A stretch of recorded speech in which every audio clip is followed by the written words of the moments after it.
Morality is a particularly, I think, recalcitrant issue to naturalize because people just have these intuitions about it that are hard to disabuse. But how do you think about naturalizing morality?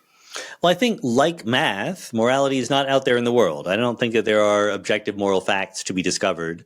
I don't think that there are experiments you can do to distinguish between the truth value of one mathematical moral hypothesis and another one. I'm a constructivist. I think that morality is something that human beings create. And which kind of morality we should create, I'm much less certain about. I have much more firm convictions about meta ethics than about ethics. But I think once we agree on the meta ethical principles of constructivism, et cetera, then we can probably get together and hash out some ethical principles that we can agree on. Does this allow for how does this allow for disagreement between or settling disagreements between people who have constructed different moralities? Does it preclude these sorts of Yeah, they're probably not agreements? going to agree. And guess what? In the world, they don't. That's just correctly describing what happens in the world.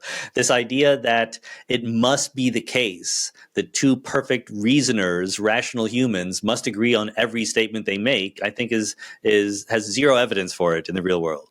Mm-hmm. So there's no fact of the matter for you about who is right or wrong. That's right. Now, there are some philosophers, I think, that they are labeled intuitionists in that they think, and correct me if I'm wrong here, but they think that we have something like a sixth sense where we can perceive moral properties. And so if, let's say, I'm walking down the street and I see somebody kick a cat, I just perceive something wrong just as readily as I perceive that the sky is blue or feel that I'm in pain or something like that. I have a sort of, direct access to this.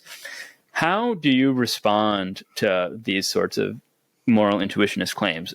I can't even imagine that the people who make these claims don't already know what the response is going to be. There's a analogous claim in theology, right? That there's a sensus divinatus, that certain people can sense the presence of God in a kind of physical sensory apparatus, but other people just lack that sense.